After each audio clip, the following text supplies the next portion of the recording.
Hello and welcome to another PAX East 2023 discussion video. I'm going to give you an overview of an awesome game I got to test drive at the convention center, Wayfinder, developed by Airship Syndicate and published by Digital Extremes. It is a game that caused a bit of stir, as we will hear in my interview with one of the game's developers. I had a good long gameplay session, and you'll see clips of that while we're doing our little interview. So the interview happened after the actual gameplay, so I'll reference it. So you may see some stuff that'll come up in the interview, or you'll see stuff that I'd already discussed. So, but first, before we get into that, let's go check out the initial extended gameplay trailer.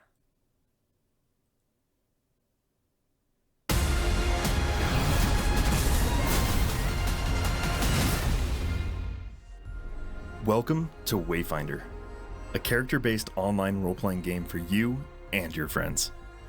It's all set in Evanor, a gorgeous world that has fallen to an ancient and mysterious force known as the Gloom. It's up to you to push back against this hostile calamity that twists and corrupts everything it touches. You'll control the chaos as Wayfinders, powerful and diverse characters who are echoes of fallen heroes. After a cataclysmic event, they have been reborn of the Gloom, allowing you to shape both your Wayfinder's playstyle as well as their look. This is the Highlands, one of our large open world areas. Here, you'll pick up quests, find world bosses, participate in public events, and more. You'll also meet up with friends old and new while you're on your adventures. Public events are always more manageable with some help from other players. Each Wayfinder comes with their own set of unique moves and talents, but it's up to you to make your Wayfinder your own. Wayfinders like Senja lead the charge by pummeling enemies with their up-close and personal attacks.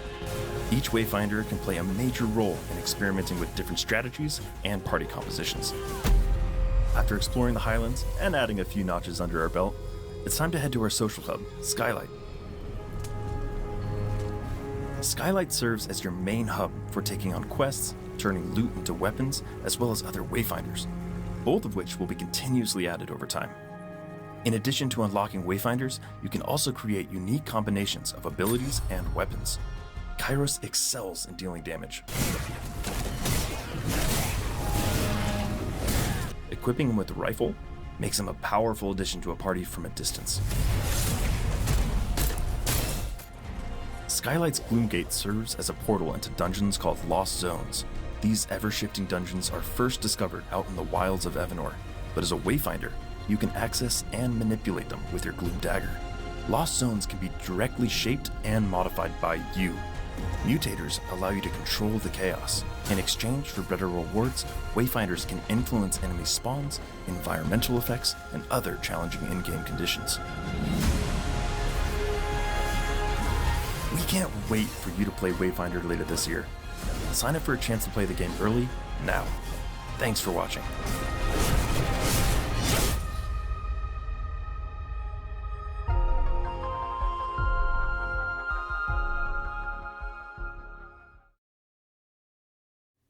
Okay, so Wayfinder had the big stage at PAX East, taking up the main theater at the top of the building at the Boston Convention Center. Airship Syndicate CEO is a legend in the comic book world, Joe Madureira, who has done stuff for, the big two, as well as his own self-created world of Battle Chasers, and this is no exception. One of the interesting things I found about the game was that it pretty much had a rich color palette, much like a certain game called WildStar, which caused a little bit of an interest. A whole bunch of WildStar devs were like, hey, check this out. I mentioned this in my interview with the developer. Later on, we'll go into that. But first, before we do that, one of the things they announced during their big panel, which you can find, of course, on YouTube. Also, I believe it was streamed live on twitch.tv/PAX. Basically, A little bit of discussion about the game, what it's about, and a new Wayfinder for players to be able to take on here in the near future. I really love the pun in her name, Venomous. And let's go see what she's about right now.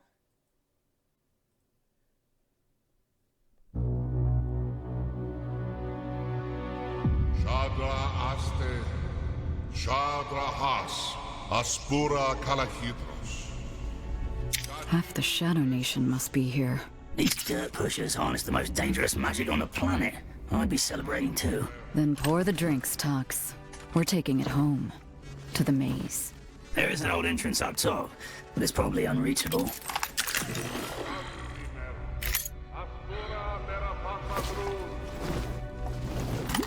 You're joking, right?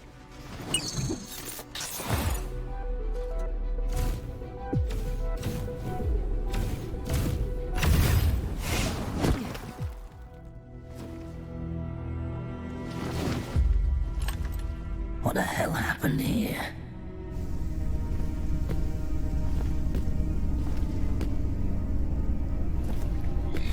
Look at the burn marks. Eldrin blades. Oh no, she's here. Let's say hello. Ven, wait!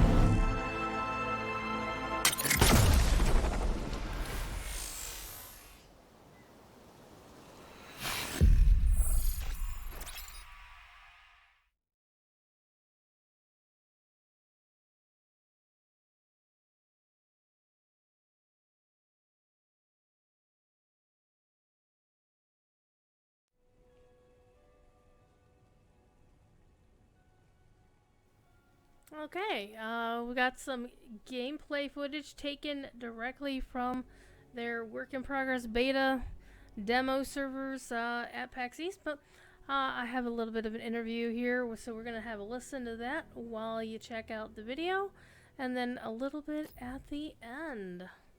So check this out. This was a lot of fun. It's really cool to get a good hands-on and get a meaty chat with the developer. And of course there's some noise in the background. It was PAX, of course, but apologies for that. But this will keep you company while we have ourselves a listen. How was your experience playing? It was fun. We killed the boss fight. Cool. Did you win? Yes. Awesome. Took 2 tries.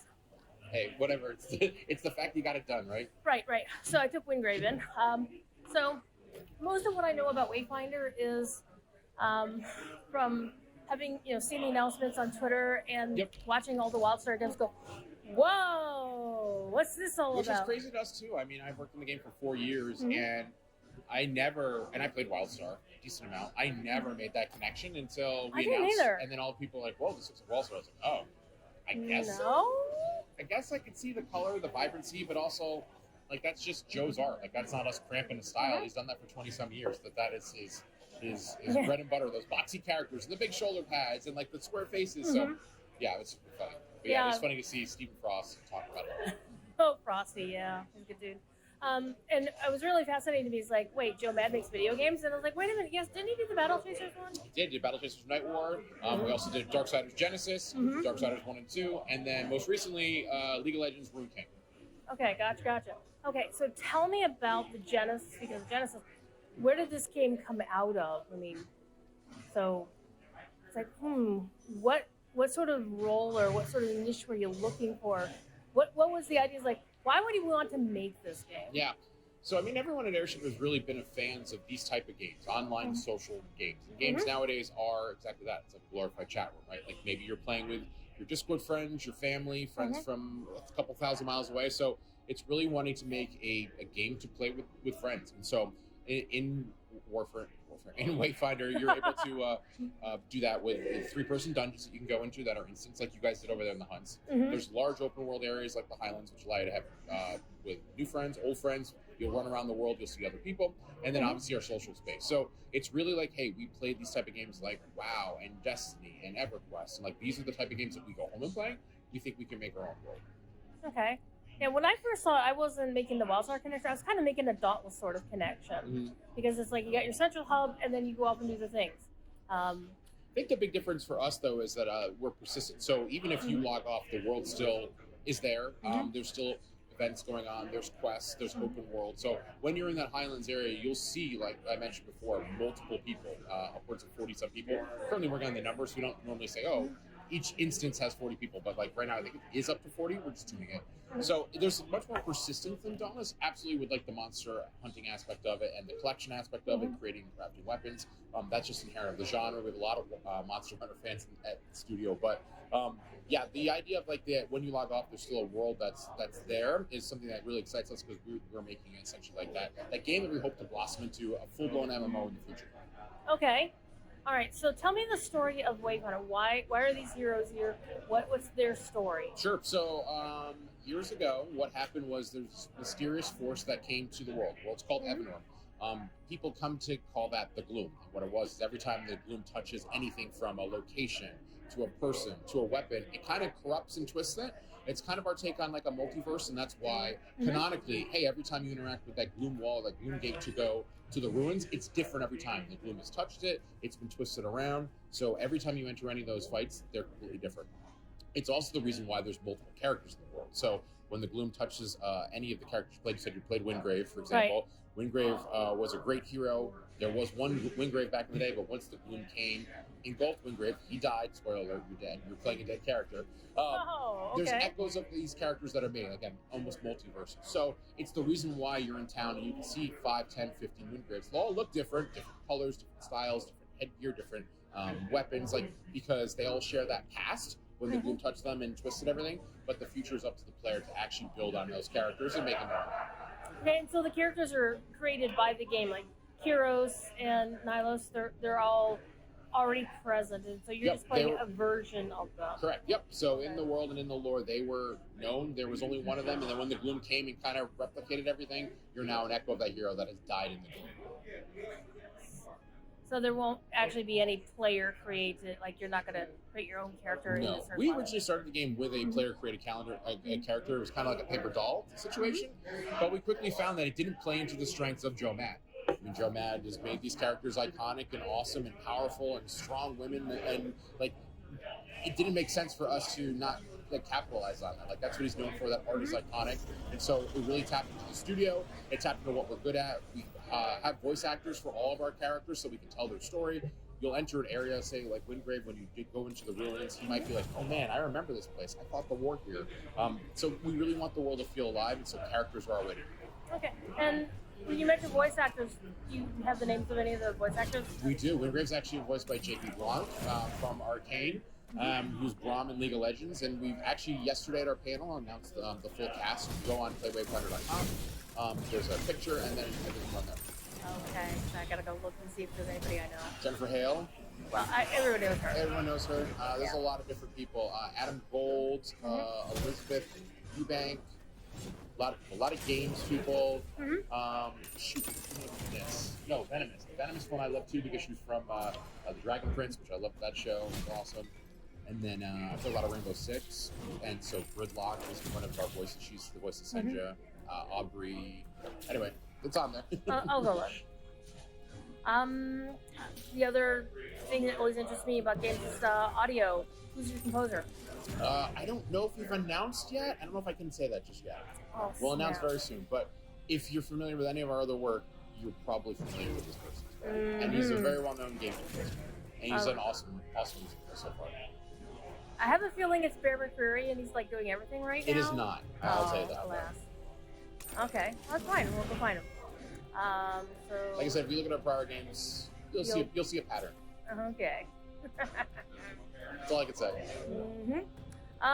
So we were talking about a little bit about the crafting side of things. Yep. So let's dive into it. So what sort of things? I was when I was playing, I was hitting these. I noticed there wasn't like names over a thing. Maybe that's just a setting, except the mobs that I was fighting.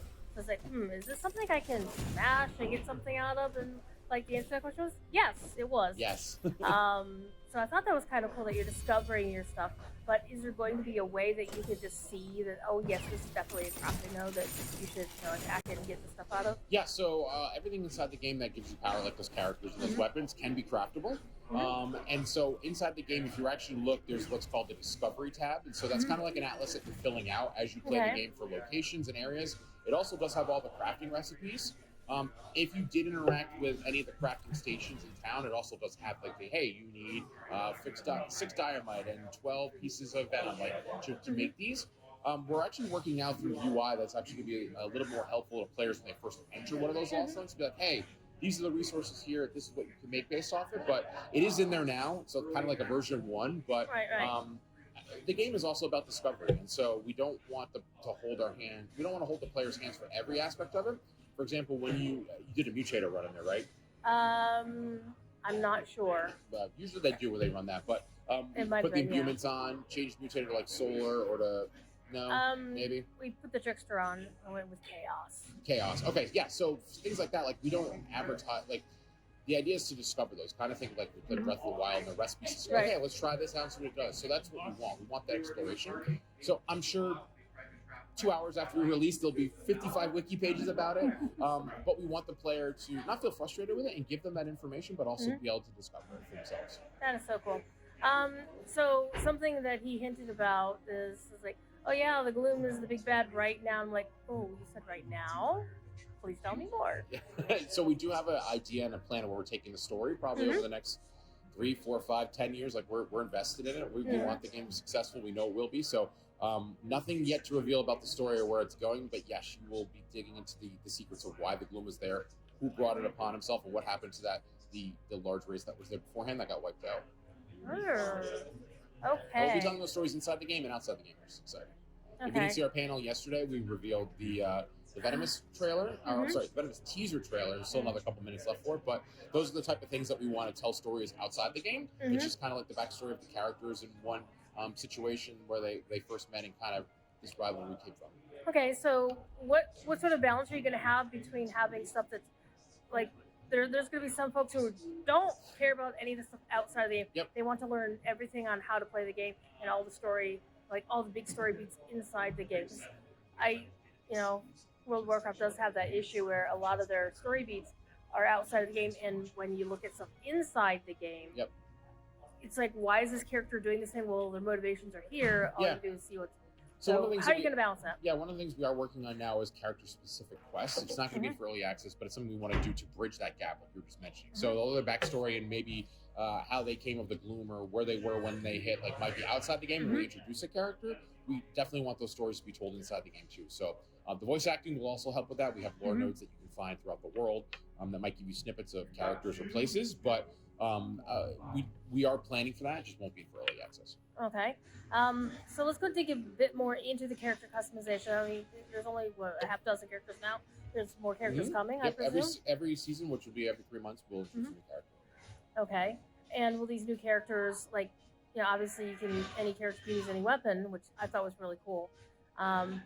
Is there going to be a way for, like, I'm trying to phrase this, where like a new character has something exclusive to them that other characters won't have, or well, their move set. I mean, each character will have the 3 basic moves and 1 ultimate move, but there's nothing exclusive other than that. Now, their signature weapon that also get introduces with them, although it's their signature weapon that kind of synergizes well with that character in their kit, can be used by other characters. So, not really exclusive. I mean, there's cosmetics that'll be exclusive towards them to obviously make them look. There won't be a hood for Kairos that Silo can wear, right? But as far as like we want players to be able to kind of mix and match and make the characters really their own and customize their playstyle. So we don't want to have just like the exclusivity for those individual characters. Okay. So I was noticing we had these echoes that we picked up. Yep. And also, the items, like each every time I equip a new weapon, I had to put in the new accessory. And there's like this whole long. So once you pick up an accessory, it's yours forever. Yeah, so the accessories add the paper doll. They give you some stats, basic stats, right? And then echoes are they're essentially mods, like modifications, like what any other game. Right. What's awesome about the echo system is they can be stat stick. It's like, hey, 15 extra health or 10 resistance or 14 attack power. But there's also some echoes that you can get from boss fights that actually do stuff inside the game. Like, hey, once you reach 0 health, they'll resurrect. When you jump up in the air, you can get fiery wings and then do additional damage when you jump up. So those are echoes that are a little bit harder and rarer to find, and echoes do level up. That's important. So if you look at that screen or look at that system all, you can see that you can feed lower tier echoes to higher tier ones to rank them up in the star. So very akin to some of the other systems you might have seen in like Attention Impact or other gacha games. But again, it's important to note that there's no gacha in our game. It's all based on gameplay. As you do those runs to the ruins, you can gather those and then feed them into your other echoes to power them up. Okay. And what sort of submodel, free-to-play, monetization, how is that going to work out? So the game will be free to play when it releases later on this year. Founders Pack will be offered when we do go into full-blown early access, which will be sometime in May. No hard dates yet for there, but our monetization is very akin to we're taking the Warframe model of free and fair and kind of evolving it. Like I mentioned, everything that's in the game that's power related to the characters, via weapons, is printable and craftable. You saw it, like you said, it's in there. And we don't have any loot boxes, we don't have any gacha. We want to respect their wallets and respect their time, and we know that that's a tried and true model from the Warframe devs. Okay, give me an idea where you expect the game to be, let's say, a couple of years after launch. You're cruising down the road. Yeah. Where do you expect to be? Well, we'll continue the cadence of a new character every 3 months. We've said that every other season, so every 6 months, we'll introduce brand new areas to the game. We get a new dungeon, we get a new open world zone. So, I mean, we really do see the game growing into like the full-blown MMO that we've envisioned it to be. We always say it's like, very MMO lighter online action game. Because right now we know the content's not there, but it'll get there. The idea with early access is that we grow the game with the community. I don't know what it'll look like in a year or two, but the community will tell us. And that's what's exciting about it. Like, Digital Extremes has helped us realize that in terms of like understanding, hey, a year from now, 2 years from now, the game should look not we're not doing a good job. So we rely on players like yourself, content creators that play the game, want to be invested in it, and that's really our message we want to get out for early access. That you are really helping us build this and build it. Okay, and how, I mean, besides taking suggestions such from the community, like how in depth could that possibly, how deep could that partnership be without, fudging the line between we are the dev team and, you're yeah, there's a balance. I mean, there's a balance absolutely for any of that stuff. I mean, we had some creators that came out to the game, came out to also play the game in September for the very first time. They gave some great feedback, and they gave some changes. They gave some other feedback that said, hey, that's not the vision of the game. So, as a developer, it's sometimes hard to have that balance. I understand the give and take there. But the key for that is not just the hard no, it's the no because this is the reason why. Like, it's not the vision, great combat. Like, there's a lot of things you can do in terms of just like softening that messaging. It's just part of that two-way communication that we want both. And again, that's just the content creator aspect of it. We're doing it with players too. So we run betas now for 3 weekends. Yeah, 3 weekends. And we've gotten tons of feedback. We run a feature upload site where people upload their ideas, upload it, download it, kind of like a Reddit system. And there's been a couple times in there we've replied and been like, hey, this would be changed for early access. We're investing in this. And this other thing like, hey, that's not our intention. We don't want the game to have a Warframe-esque speed or running in combat. Like it's a slower, more methodical, more thoughtful combat. Yeah, that's why I was noticing that, and I really wasn't doing a lot of running around this, as my favorite. He's definitely more of a, he wasn't really doing a huge amount of damage, but he was definitely surviving a lot more. Yeah. That worked well for what I normally play. Okay, I'm trying to think of what else to ask. What do you think people need to know about this game that they may have like a misconception about? I think the biggest misconception we've seen so far is people not liking, or some people, not all, not liking, well, it's funny because a lot of people, I think there's this mindset of they've played MMOs, especially in MMOs, they get like gender locked classes. Like the game's not a class-based game in that sense, it's a character-based game. People don't say that about Overwatch, right? You don't go, oh man, I don't want to play Anna because she's a female, not a male, right? So we've heard that every now and then. Not big, but I think it does come from a lot of the MMO community feeling that way from some of the imports that have come over from Korea. So it's important to us that we're character-based. That comes with releasing the online shorts and the animes and the stories we hope to tell outside the game. It comes with the voice acting. It comes that when you're playing in a group of Kairos and Silo, they're friends, so you should know that, right? So I think that it's something that we're improving upon and trying to get that message out. But it's a balancing act because there are people that absolutely love the fact that we're a character-based thing. They love Joe Mad's style, and we'll just continue to lean into that. All right. Are there any other final thoughts you would like to get out there? No, we want people to jump in and play, and we want all feedback, be it good, be it bad. That's our job to hear that and to filter through it, and then to communicate directly with players like yourself in terms of making the game out. Awesome. Well, thank you very much for your time. No, absolutely. Thank you very much.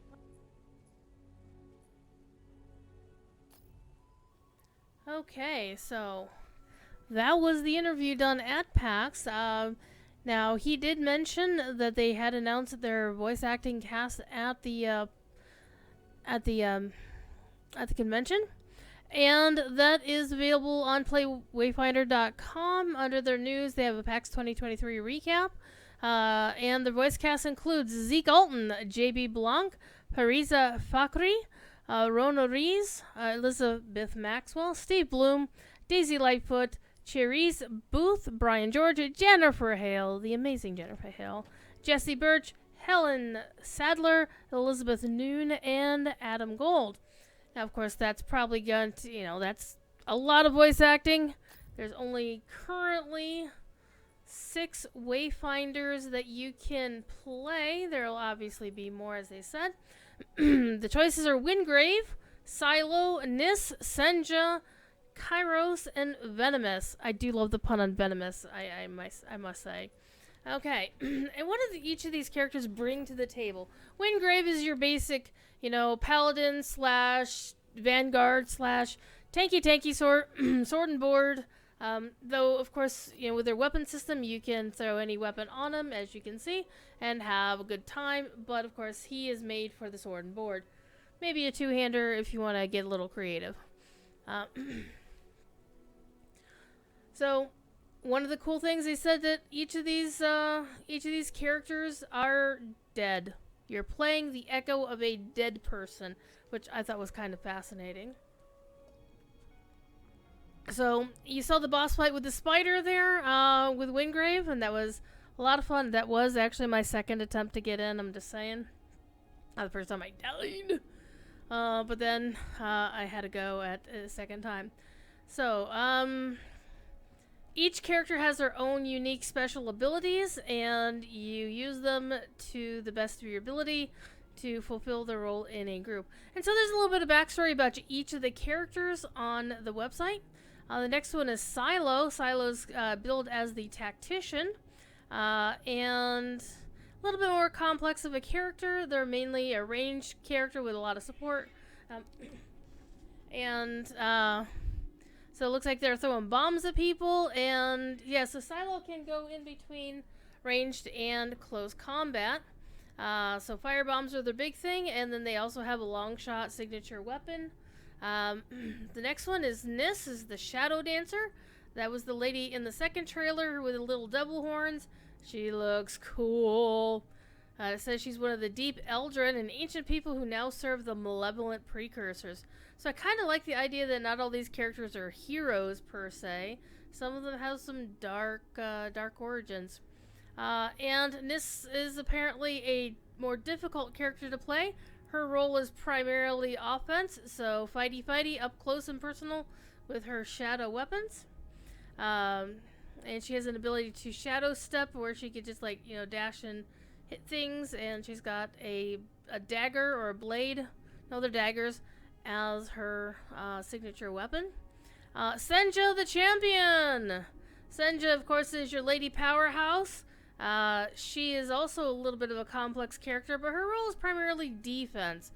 She does a little bit of offense. They have this pentagon of what the character is primarily supposed to be, but Senja is basically your tall and powerful, very muscular bodybuilder sort of lady.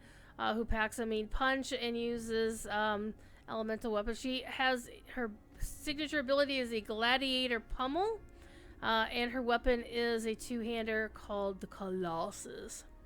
The other one I tried, the one that's currently on the screen, is Kairos, and I love the name because the first three letters are a thing that I like a lot. This is the War Mage. He's not that difficult to figure out. He's primarily damage and more damage.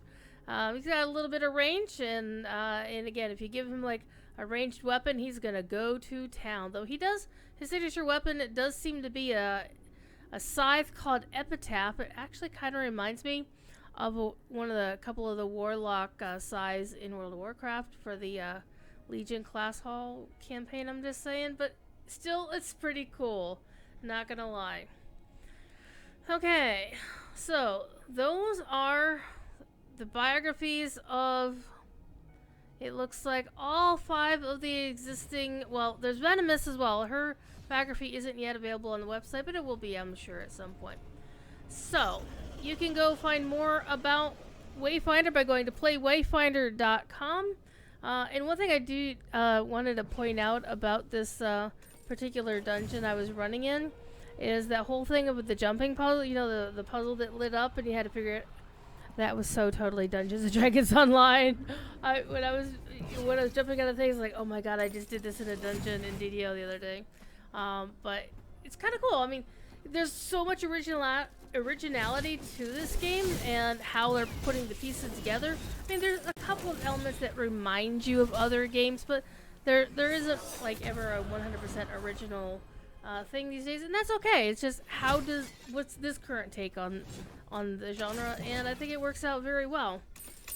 So again, as he said in the interview, Wayfinder is coming out in early access. I believe our closed beta is going to start in the month of May 2023. And I would say if you have an opportunity to have a go at it, again, like a lot of the dungeon running, you know, you run a dungeon, you get stuff, you go back out, you run a dungeon, you do some crafting, etc., etc.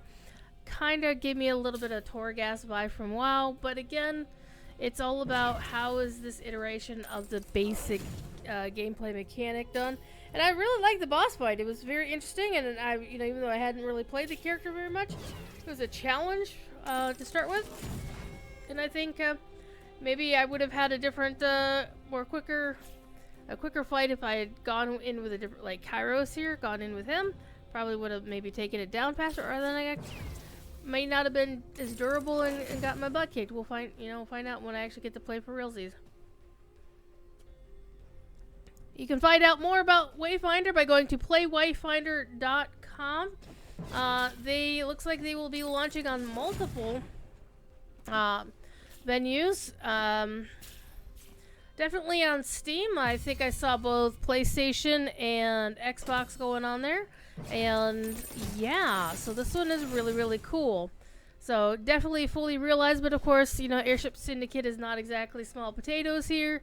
And just based on our interview, it looks like they've got a long-term game plan. And I like the notion he was saying about how they intend to build the game based on community size. Though that makes me wonder a little bit about their cadence of a new Wayfinder every 3 months and a new area every 6 months.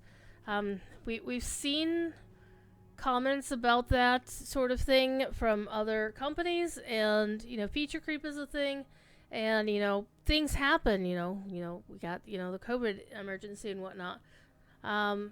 So I'm going to be very curious to see how well they can stick to their plan, how well they can get that going on out there.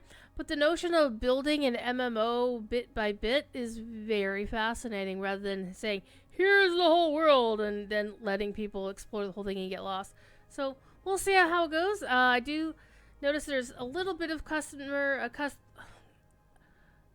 customizations in the form of just basically a few different pieces of armor or outfits, and then you can recolor the pieces, which is really nice that you can just do that.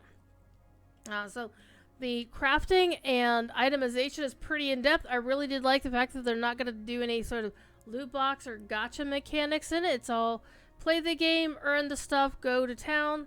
We haven't yet seen. He did say it was going to be free to play, so I'll be very curious to see how their actual monetization comes out, because if everything's earnable in the game, why are you spending money on it? And then if you're not spending money on the game, how are they paying the devs? So we'll find out how that goes. Again, closed beta is coming up in the month of May 2023, and if you haven't signed up, I really recommend it. This is up your alley. If you like a bit of Dauntless, a bit of Monster Hunter, a little bit of Wayfinder color palette spiciness going on there, well, this may be the game for you. If you like this sort of video, please toss a like and subscribe to the channel. You'll get these videos in your feed. You can see this and my long form stream stuff from Twitch right here on this channel. And thank you very much for watching, and I'll see you in the funny pages.